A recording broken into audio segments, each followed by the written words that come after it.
Así que vamos a profundizar en esto y vamos a atender cuál es el carácter, qué es lo que se espera de un ciudadano del reino. ¿Cómo se espera que un ciudadano del reino se conduzca aquí en la tierra? El Sermón del Monte describe el carácter del ciudadano del reino de Dios a través de lo que nosotros conocemos como las bienaventuranzas. Pero aquí necesitamos ser puntuales. Las bienaventuranzas no son instrucciones para cuando lleguemos al cielo. No, son instrucciones que le sirven a todo hijo de Dios. ¿Para qué? Para ser eficaz en cuanto a su asignación en la tierra.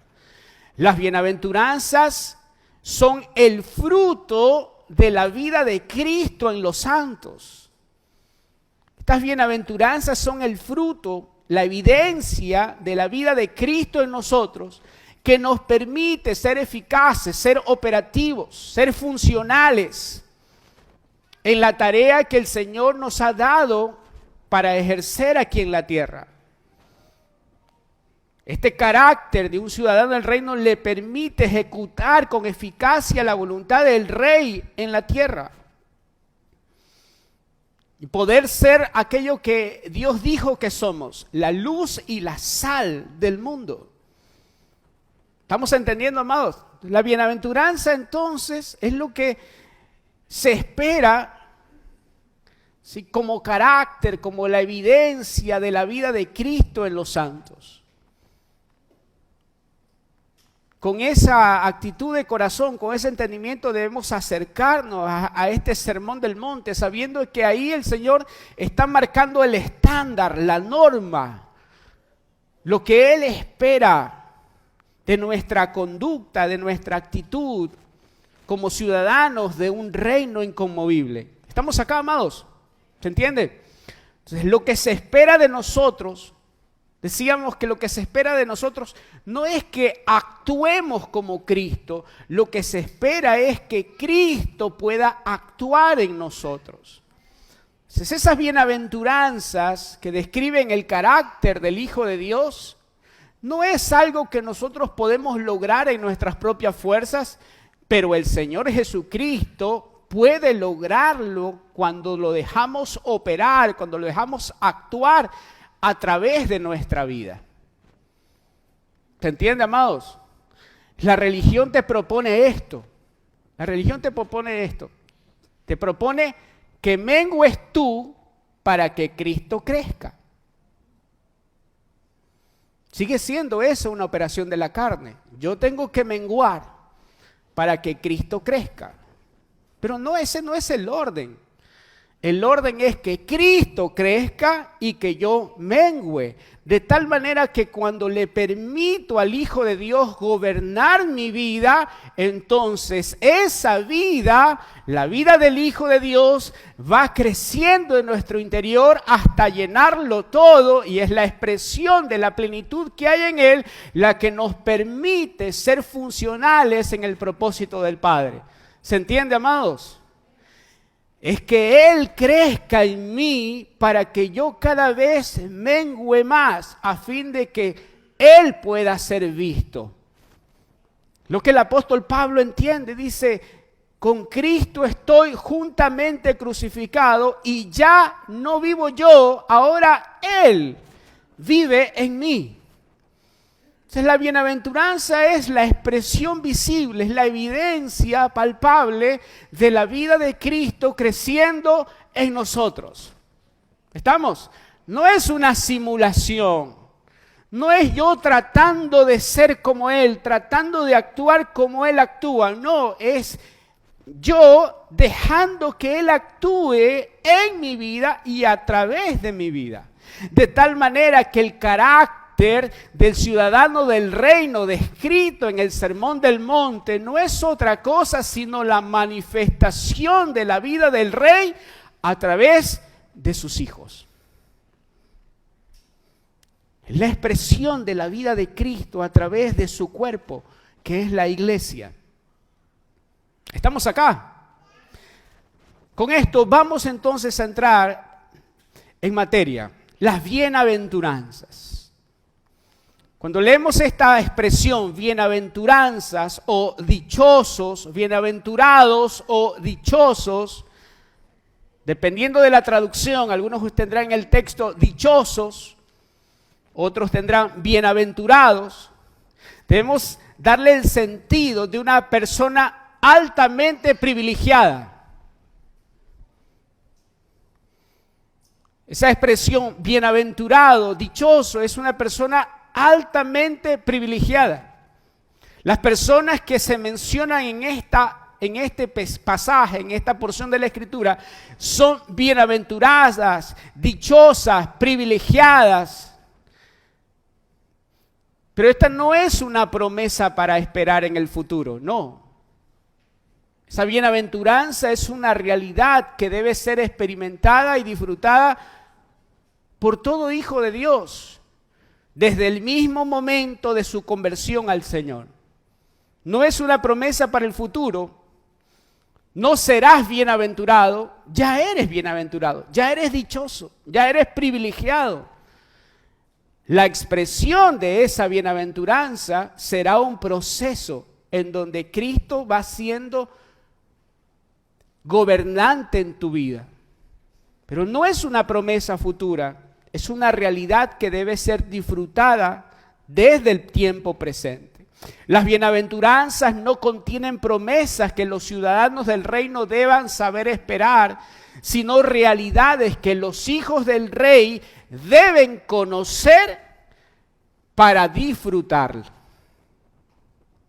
Las bienaventuranzas no contienen promesas que los ciudadanos del reino deben saber esperar, sino realidades que los hijos del rey deben conocer, deben saber. ¿Para qué? Para que puedan disfrutarla y manifestarla. El mundo considera dichosos a los que tienen recursos materiales. El mundo considera dichosos a los que tienen una buena posición socioeconómica. El mundo considera dichosos a los que tienen prestigio, a los que tienen títulos, basándose siempre en una realidad temporal, terrenal e inestable. Claro, eres dichoso o eres bienaventurado o eres privilegiado en tanto y cuanto te sostengas en esa posición socioeconómica. Eres bienaventurado en tanto y cuanto tengas recursos. Pero amados, esa condición puede cambiar de la noche a la mañana. Y entonces si hoy no tienes lo que ayer tenías, entonces ya no eres privilegiado, ya no eres bienaventurado, ya no eres dichoso. Así es como el sistema del mundo juzga. ¿Quiénes son dichosos? ¿Quiénes son bienaventurados? ¿Quiénes son dignos de envidia? Es otra connotación de la palabra de la bienaventuranza. Es digno, alguien que es digno de envidia. El mundo entonces considera dichosos de acuerdo a una condición temporal, terrenal, inestable, una realidad que cualquier crisis puede alterar. Pero aquí Jesús nos describe una realidad muy distinta. Una realidad infinitamente superior, que no es temporal, sino eterna. De tal manera que esa condición de bienaventurado, de dichoso, de privilegiado, no es conforme a una crisis temporal o conforme a un toque de suerte, no es conforme a una situación que pueda cambiar de la noche a la mañana, no, es conforme a una obra consumada y eterna. Es conforme a un propósito eterno que no cambia conforme el mundo cambia, sino que se mantiene por los siglos de los siglos. ¿Acá? Mi esposa algo me está... Ok, ¿se entiende, amados? Es una realidad superior que no es temporal, sino eterna. Las personas gobernadas por el pensamiento del mundo creen que el ser dichoso, privilegiado, bienaventurado, tiene que ver con obtener cosas eternas.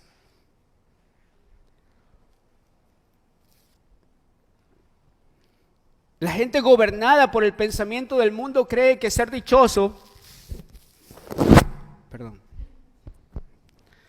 que ser dichoso, ser privilegiado, tiene que ver con obtener cosas externas.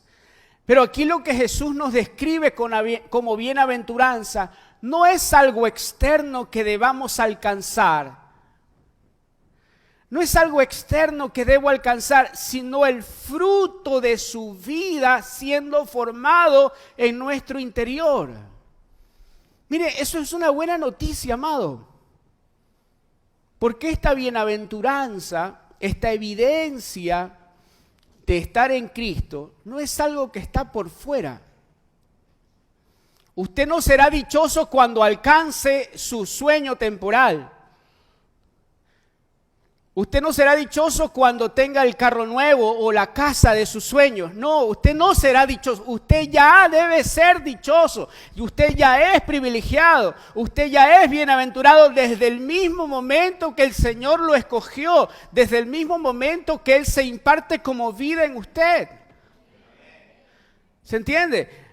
Amado, usted necesita abrazar esto porque hay mucha gente allá afuera. Espero que solo allá afuera. Que la dicha, el ser bienaventurado es como que le vienen cuotas, ¿verdad?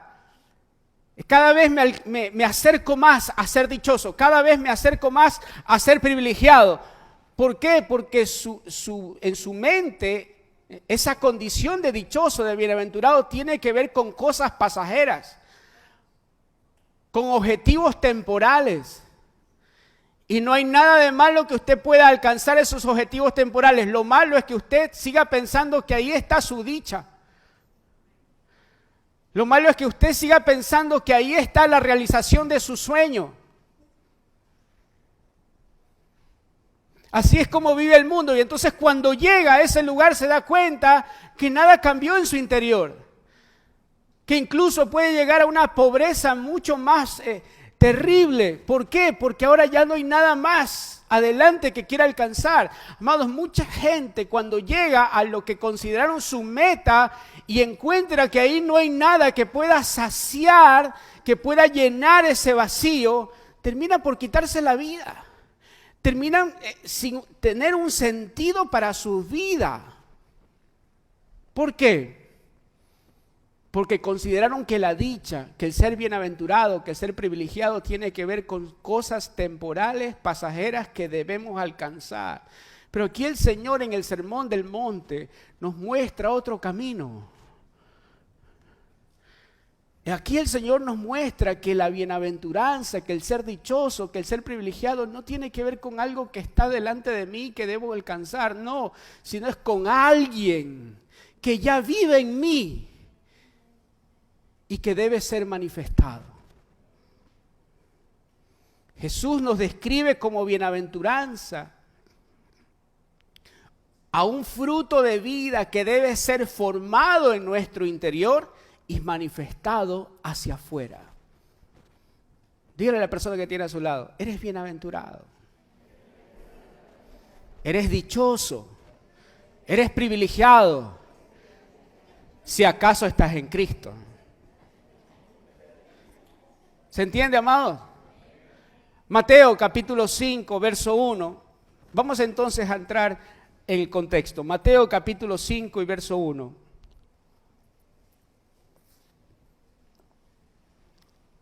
Mateo 5, 1.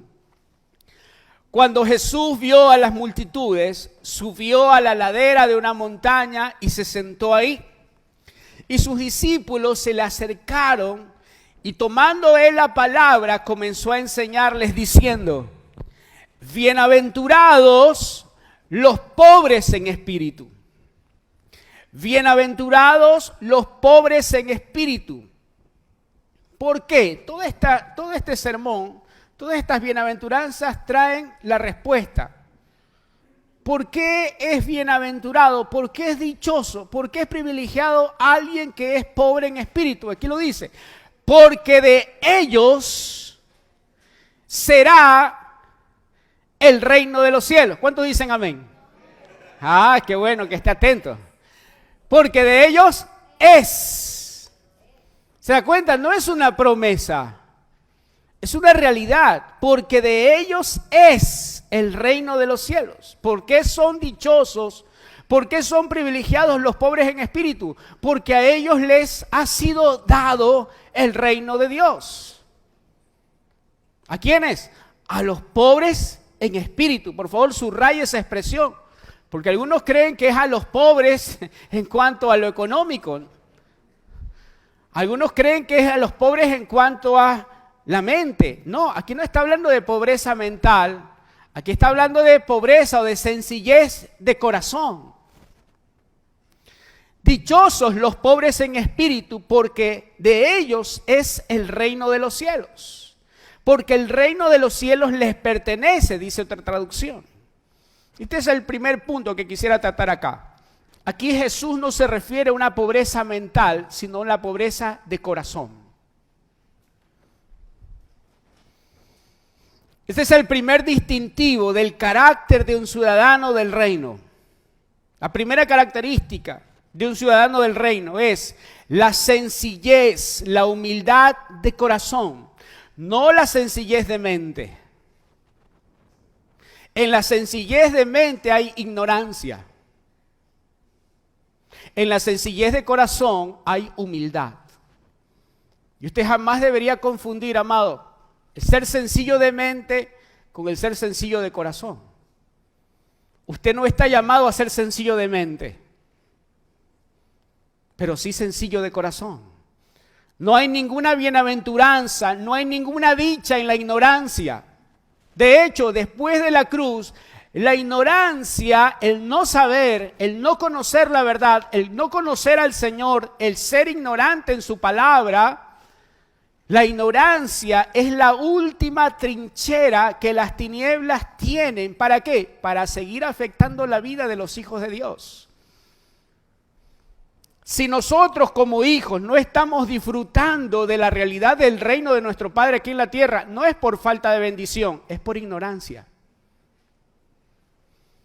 Mientras opere en nosotros el sistema de ignorancia o sistema de tinieblas, los velos que no nos permiten ver nuestra realidad en Cristo, habrá un lugar desde el cual Satanás pueda seguir afectando nuestra vida. ¿Se entiende, amados? Entonces, ¿qué es lo que se espera de un ciudadano del reino? Que sea pobre en espíritu, sencillo de corazón, no sencillo de mente. No sencillo de mente. Porque a menos que usted no conozca cuál es su herencia, a menos que usted no conozca cuál es la participación que usted tiene en el propósito de Dios, no podrá administrar sus riquezas. No porque no es hijo, sino porque no ha madurado, no ha crecido para que pueda ejercer esa administración. ¿Se entiende, amado?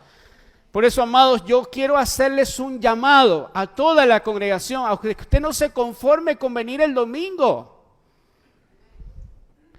Usted no debe ser un dominguero, un católico disfrazado de evangélico. No, amado, porque ¿cómo opera la tinieblas? ¿Cómo opera la oscuridad a través o en la vida de un santo? A través de la ignorancia.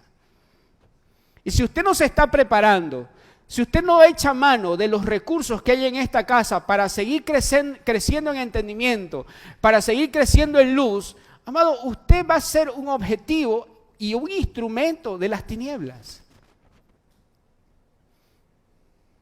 Dígame amén de cada cierto, para saber que está acá.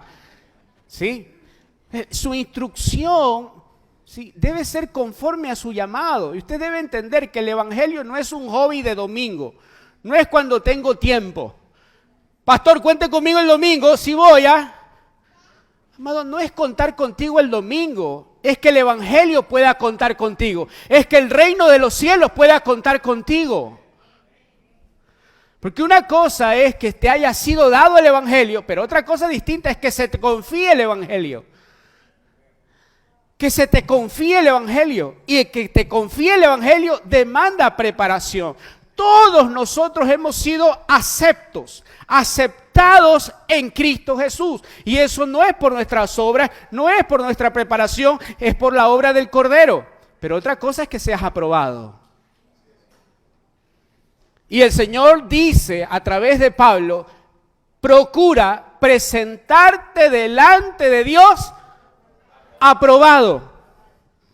aprobado, y la aprobación sí demanda una diligencia. ¿Se entiende, mis amados? Haz uso de las herramientas que Dios ha dispuesto en esta casa para que no seas sencillo de mente, sino sencillo de corazón.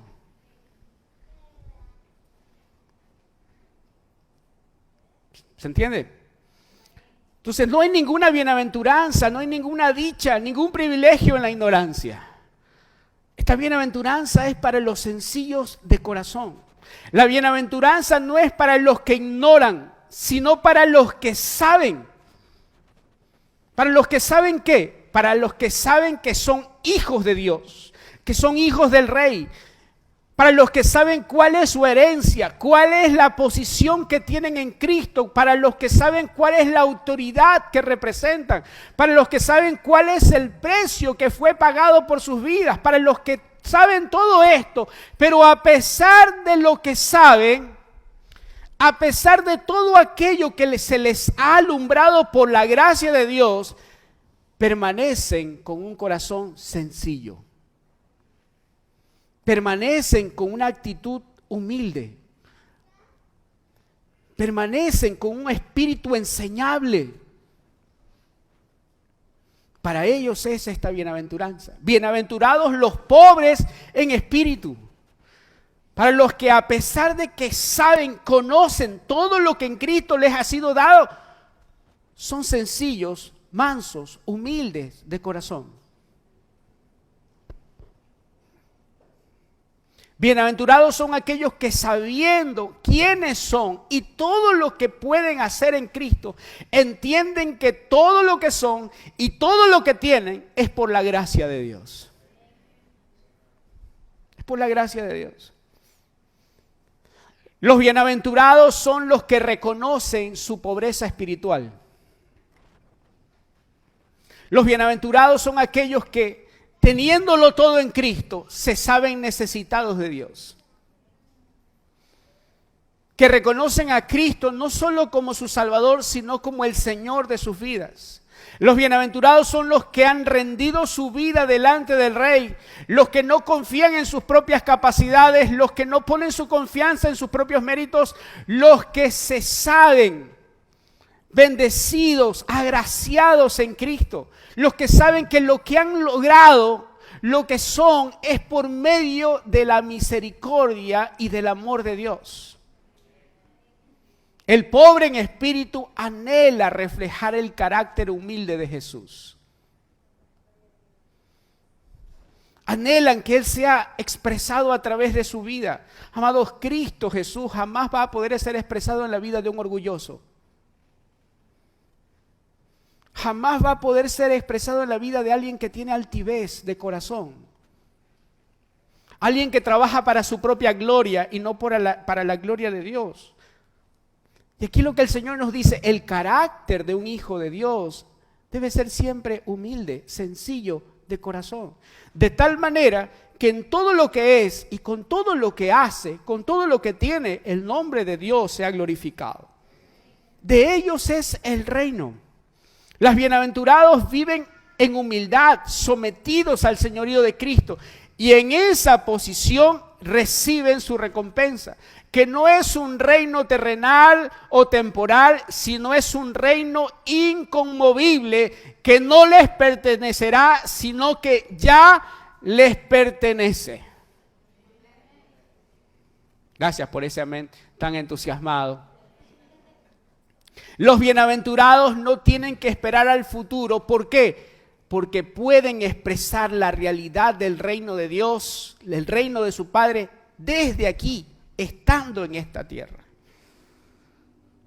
Y este otro punto que quiero tratar sobre esta bienaventuranza.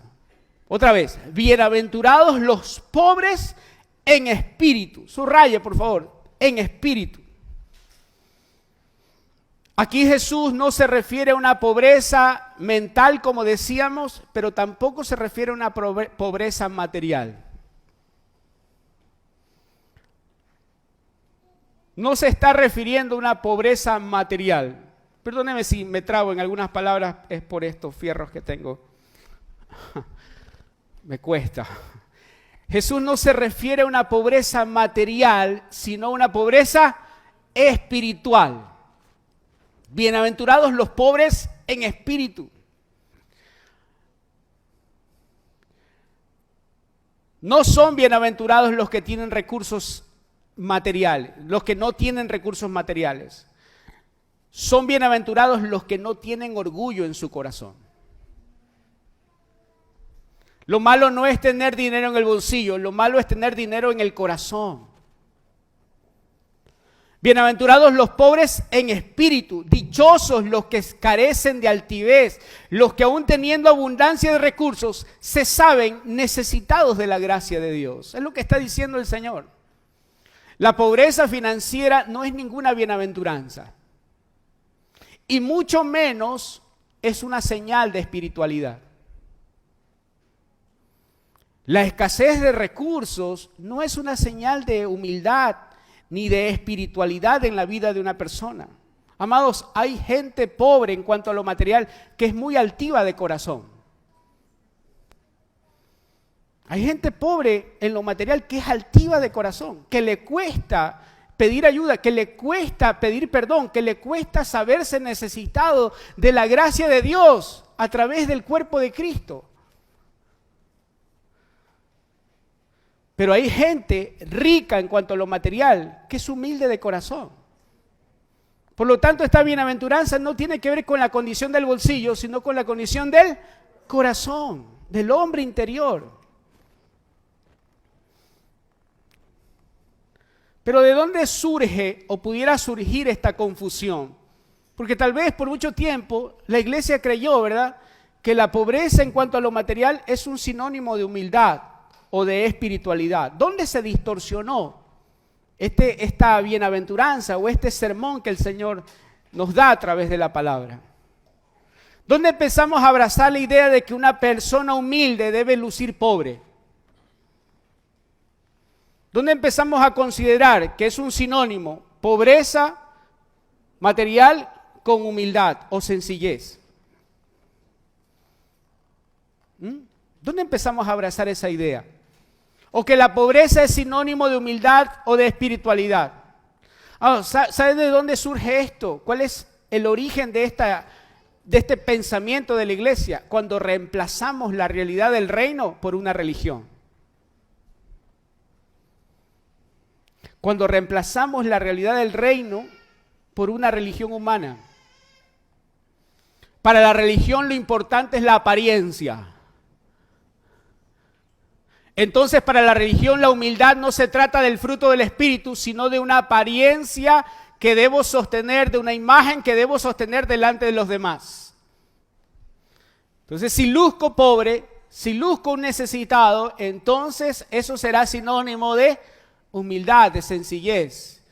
Eso es lo que nos enseña la religión, no la palabra de Dios. Porque lo que define si somos humildes, lo que define si somos sencillos, es el fruto de la vida de Cristo en nosotros y no la apariencia. No la apariencia. En la religión, humildad es sinónimo de escasez. Pero en un reino tan rico como el que nos ha sido dado, la escasez no es sinónimo de humildad, sino sinónimo de mala administración. La escasez en el reino de Dios no es sinónimo de humildad, de espiritualidad, es sinónimo de mala administración. Es sinónimo de un área que Dios no está gobernando, lo que acabamos de mencionar con Mamón, ¿verdad? La escasez, la pobreza en cuanto a lo financiero en el reino de Dios es sinónimo no de humildad, sino de una mala administración. Es sinónimo de que el gobierno de Dios no está operando en esa área de nuestra vida. Todo lo que pertenece al reino de Dios prospera. Y por favor, no encierre o no reduzca esta expresión y este mensaje solo a la prosperidad material. Por favor, estamos hablando de una prosperidad que debe abarcar todas las áreas de nuestra vida. El matrimonio, la familia, la empresa, la profesión, nuestro ministerio. Todo en lo concerniente a nuestra vida debe ser prosperado por el Evangelio. Todo lo que pertenece al reino de Dios prospera, pero todo lo que es parte de una religión se empobrece. Todo lo que es parte de una religión se empobrece. Por eso la instrucción de Jesús es: busquen primeramente el reino de Dios y su justicia, y todas las cosas les serán añadidas. ¿Se da cuenta? En el reino de Dios no hay algo que no te sea añadido. ¿Para qué? No para cumplir con mi interés personal, sino para cumplir con la voluntad del Rey. A usted le ha sido dado un reino. No solo una añadidura, sino un reino. En ese reino está todo lo que se necesita para que la voluntad de Dios pueda ser cumplida en mi vida y a través de mi vida. Nos ha sido dado un reino. Y cuando ese reino se manifiesta, todo lo que entra en contacto con la vida del rey prospera.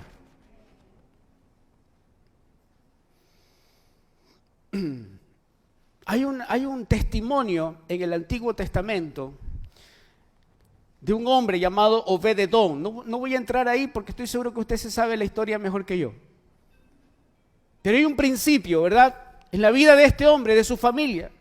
Dice la palabra que cuando el arca de la presencia de Dios, donde se manifestaba la presencia de Dios, tocó la puerta de la casa de este hombre, permaneció ahí el arca del pacto en donde la presencia de Dios se manifestaba, la vida de este hombre, su familia, prosperó como nunca antes. Obed-Edom puso esa arca en el centro de la sala de su casa. Importante, porque no lo dejó afuera, no lo dejó en el patio, sino que ocupó el lugar que le pertenece al Señor, el centro de nuestro hogar, el centro de nuestro corazón. Cuando se dice el centro, es el lugar principal. Cuando se dice el centro, es que lo llena todo. Es el lugar que al Señor le pertenece. Es el todo en todos. Dice la palabra que cuando el arca del pacto, la presencia de Dios, entró a la casa de Obed-Edom, todo prosperó en su vida.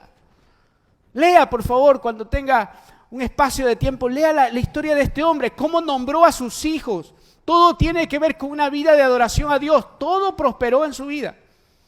Ahora la pregunta es, si eso pasó con una visita de Dios a la casa de este hombre, ¿cuál es la realidad que se esperaría que nosotros disfrutemos si Él no está de visita en nuestra casa?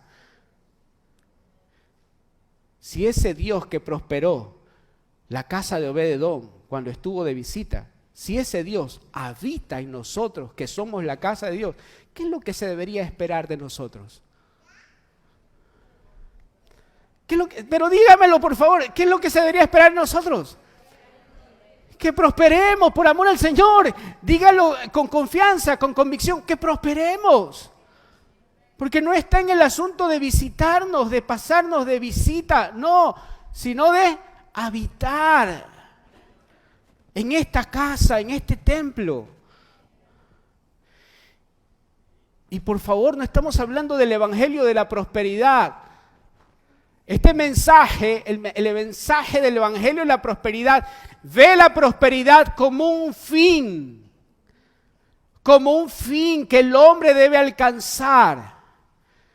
Ve la prosperidad como un sinnúmero de bienes materiales que debemos alcanzar como el fin o el objetivo de nuestras vidas, para alcanzar o para satisfacer nuestros propios intereses. Pero amados, prosperidad en el lenguaje de Dios, prosperidad en el reino de Dios es otra cosa. No tiene que ver con un carro de lujo, no tiene que ver con una casa como la soñaste, no, tiene que ver con un reino inconmovible expresando a través de la vida de los hijos del Rey. La prosperidad no es tenerlo todo para hacer lo que yo quiero. La prosperidad es tenerlo todo para hacer lo que Dios quiere. Es tenerlo todo para hacer lo que Dios quiere que hagamos.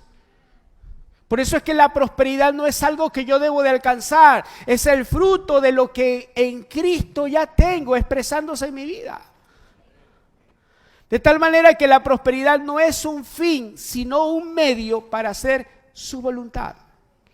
La prosperidad no es algo que debo correr en pos de ello.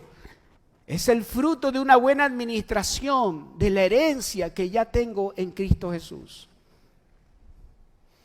Prosperidad no es algo que nos es añadido desde afuera, es alguien que debe ser creciendo, que debe crecer y que debe ser manifestado a través de mi vida.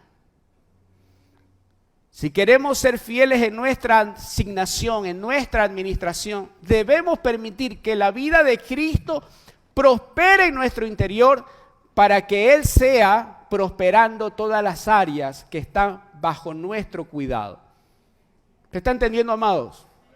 La pobreza no es principalmente un estado financiero, por otro lado. Si la prosperidad es el fruto de la vida de Cristo en nosotros, la pobreza debo entender que no es principalmente un estado financiero en rojo, no, sino una naturaleza contraria a la naturaleza de Dios. Es una mentalidad juzgada en la cruz. En la cruz fue juzgada la pobreza, la escasez. Usted recordará que cuando el Hijo de Dios fue a esa cruz, a Él le pusieron una corona ¿de qué? De espinos y cardos. Eso debe tener un significado. Eso representa un reino, eso representa un sistema, eso representa una mentalidad. Eso representa un sistema escaso, un sistema de escasez, de pobreza, que reparte pobreza. En la cruz fue llevada la corona de cardos y espinos en la cabeza de nuestro Señor. La frente de nuestro Señor fue adornada con esa corona. Esa corona representa un sistema juzgado, un sistema vencido, un reino de pobreza y de escasez. La pobreza es un principado que gobierna el pensamiento del mundo, un reino de corrupción, de escasez, que aprieta, que oprime. Por eso, amado, yo te invito a entender cuál es tu realidad en Cristo, tu posición, tu naturaleza. Si alguien tiene la potestad de decidir cuál es tu horario, qué es lo que tú vas a ganar, si alguien tiene la potestad de decidir a qué te vas a dedicar durante 20 años de tu vida, amado, puede ser que estés sujeto a ese sistema de escasez. En ti hay sabiduría de Dios, la sabiduría de Dios opera en ti. En ti están empresas, emprendimientos. Necesitas experimentar la libertad plena que hay en Cristo. Si hay aquí entre nosotros, ahora en julio vamos a viajar a Argentina con un equipo hermoso de personas.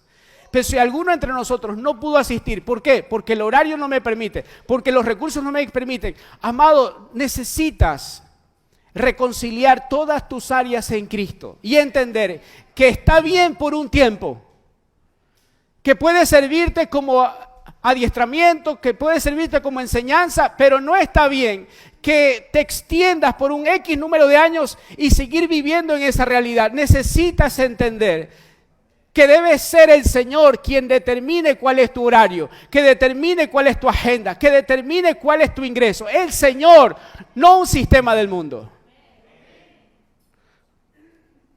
La pobreza es un principado que gobierna el pensamiento del mundo. Un gobierno de corrupción, de escasez, que lo único que reparte es pobreza. Miren lo que dice Génesis 3:17. Génesis 3:17. ¿De dónde surge esto? Los espinos, los cardos, como sistema, como un reino de corrupción.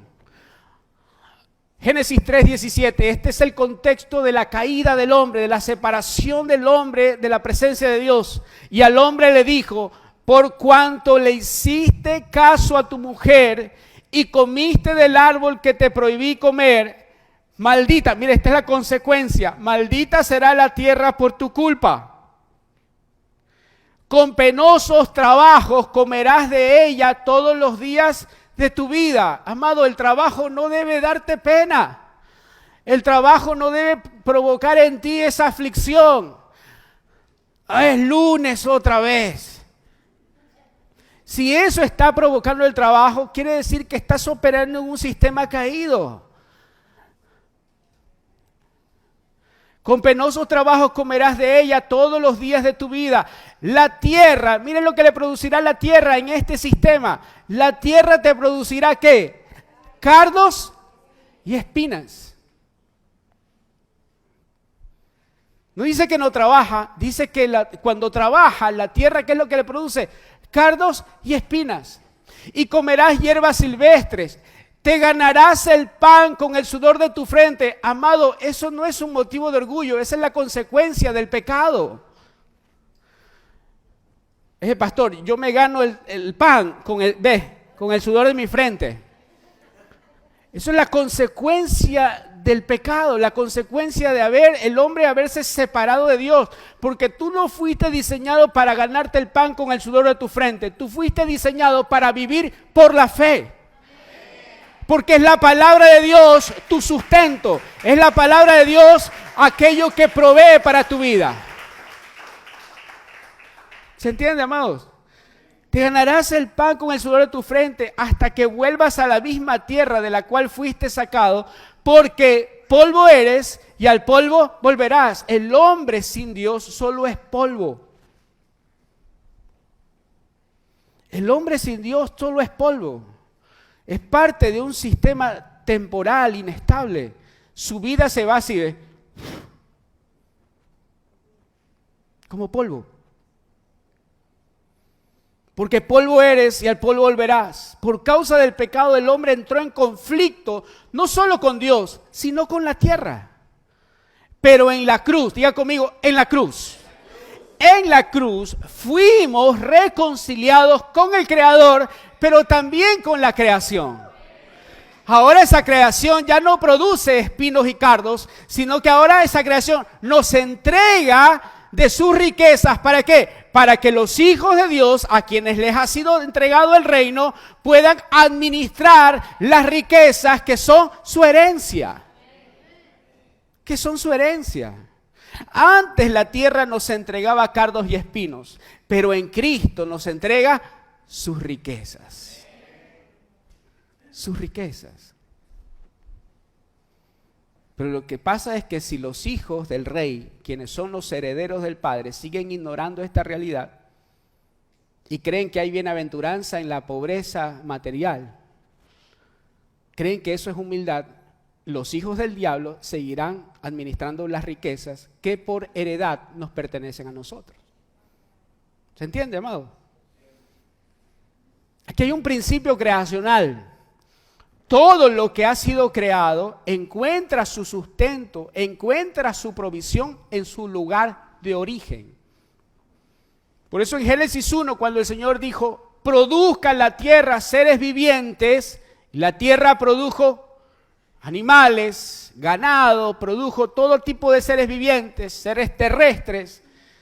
¿Qué es lo que debiera ser una vaca para ser próspera en la vida? La vaca tendría que ir a un seminario de cómo prosperar, 10 pasos para un líder exitoso. Porque a nosotros se nos ocurren esas cosas, ¿verdad? Voy a dictar un taller de 10 pasos para lograr el éxito financiero. No, la vaca lo único que tiene que hacer es permanecer. Diga, permanecer. La vaca tiene que permanecer en su lugar de origen. En ese lugar encuentra su sustento. Ese lugar le provee para todo lo que necesita.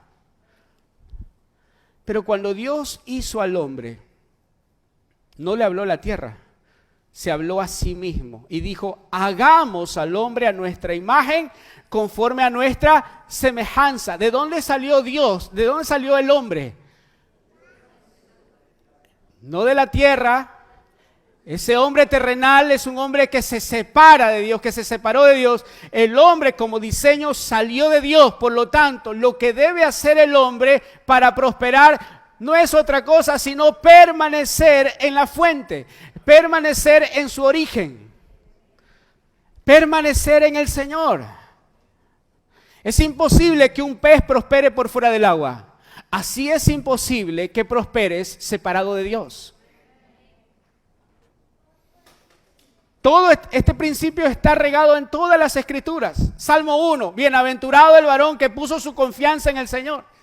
que ha puesto en la palabra de Dios su delicia. Será como árbol plantado. ¿Qué es lo que necesita el árbol para prosperar? Plantarse. ¿En qué? En un lugar que es correspondiente, que representa a la palabra de Dios. Dice que será como árbol plantado junto a corrientes de agua, su hoja no cae, da fruto a su tiempo y en todo lo que hace, prospera. Prospera. ¿Se da cuenta? Prosperidad no es algo que debas alcanzar, es alguien en quien debes permanecer. No es un asunto de nuestro esfuerzo por ganarnos la vida, es la manifestación de la vida abundante que tenemos en Cristo. Dale un aplauso al Señor.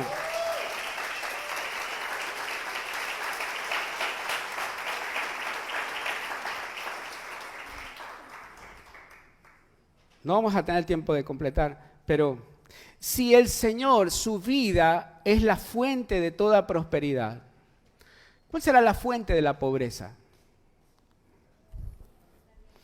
¿Cuál es la fuente de la pobreza? El diablo, dicen algunos. No, amado. La fuente de la pobreza es la ignorancia. Es la ignorancia. Estoy hablando de los hijos de Dios, ¿verdad? La fuente de la pobreza es la ignorancia. La ignorancia de no saber, de no conocer cuál es nuestro Padre. ¿Quién es nuestro Padre? ¿Y cuál es el reino que nos ha sido dado? ¿De dónde proviene la pobreza? De una naturaleza caída, de una mente cautiva, de un alma no prosperada. ¿Recuerdan la expresión de Juan? Amado, deseo que seas prosperado en todo. En todo, así. Y aquí viene, no es como un condicionante, sino es algo progresivo. ¿Cómo prospera tu alma? ¿Cómo prospera tu alma? La pobreza no es otra cosa sino la evidencia de un alma no prosperada. Dios no quiere que seas pobre para enseñarte humildad. Porque la humildad no tiene nada que ver con lo que tienes, sino con lo que eres en Él. Él nos redimió de toda maldición de pobreza y de escasez. Después de la cruz, la pobreza no es una maldición generacional, sino una mentalidad que necesita ser renovada. Usted no tiene que ser pobre porque sus abuelos y sus papás fueron pobres. Porque nuestra genealogía ya no está en la carne, sino en Cristo. ¿Cuál es la proyección que usted hace? Yo soy pobre porque así, porque el mundo me hizo así. No, porque si su proyección está según la carne y la sangre, no ha entendido que usted es un hijo de un rey y que a usted le ha sido dado un reino inconmovible. Una mentalidad de pobreza no se la echa fuera, no es un demonio que debe echar fuera, no, una mentalidad de pobreza debe ser renovada por el entendimiento de la verdad. Recuerde, todo pensamiento de escasez nace de la ignorancia de quién es nuestro Padre y del reino que a nosotros, sus hijos, nos ha sido concedido. Por eso el apóstol Pablo ora desde esta posición. Miren lo que dice. Efesios 1:18. Oro también para que les sean iluminados los ojos del entendimiento.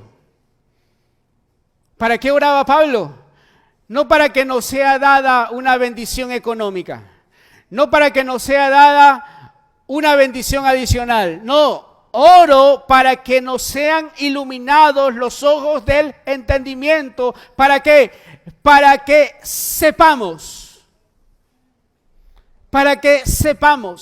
cuál es la esperanza a la cual Él nos ha llamado y cuál es la riqueza de su gloriosa herencia en los santos. Oro para que les se alumbre el entendimiento y para que puedan conocer, para que puedan saber cuál es la riqueza de la gloriosa herencia que tienen los hijos de Dios. ¿Sabe por qué en el corazón del Padre hay el anhelo de que podamos ser prosperados, entre otras cosas. Obviamente por su amor, por su pasión con nosotros, pero entre otras cosas, porque es imposible que un reino rico pueda ser expresado a través de hijos con mentalidad de pobreza. Es imposible que un hijo con mentalidad de pobreza pueda manifestar la realidad de un reino que es altamente rico.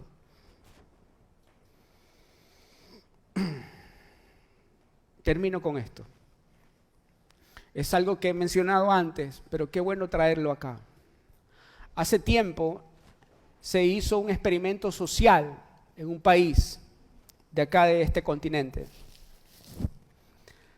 En Brasil, una empresa que se dedicaba al negocio de la construcción hizo un experimento con algunas familias que vivían apostadas en una favela. ¿Tiene favela? Es un lugar en donde vive por lo general gente de escasos recursos. Y en ese lugar esta empresa dedicada a la construcción juntó a los padres de familia, los representantes de esas familias asentadas en ese lugar y les dio todos los recursos.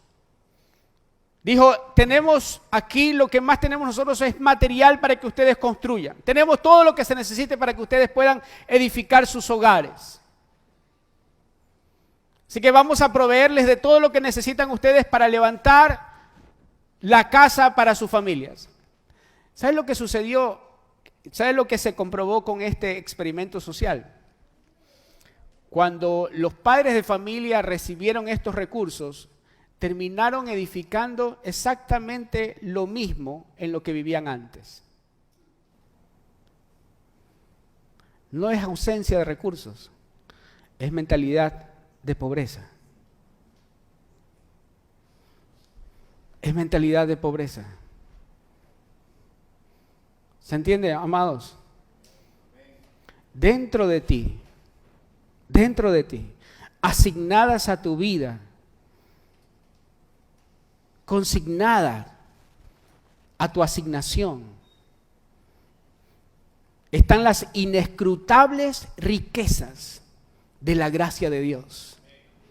Lo voy a repetir, dentro de ti, depositadas a tu favor, consignadas acorde a la asignación que Dios te entregó, están las inescrutables riquezas de la gracia de Dios.